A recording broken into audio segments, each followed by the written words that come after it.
All right, students, you're at home right now. It's summertime, and you want to do a little science experiment. So we're going to do one right now. I'm going to show you it's easy to do, don't really cost anything, and here we go. The first thing you want to do is get a little bucket like this one and put it in your sink.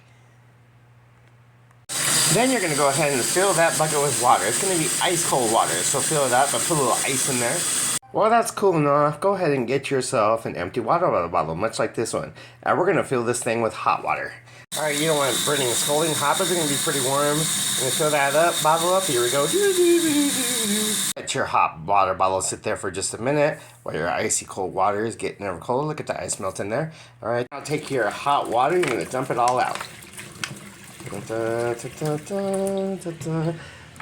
Cap it back on. Just gonna let it sit there. Yep, here we go. As we let it sit there, we can kind of see it starting to crack and change already. But what happens when we put it in the ice cold water? Here we go.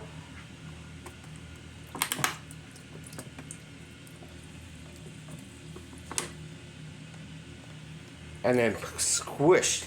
As it's now squished. Why did it happen? And why did it do that? So how much did your snack crackle and pop when you put it into the cold water? I want to hear about your experiment and if it did some more than mine. So let me know in the comments below and give it a try.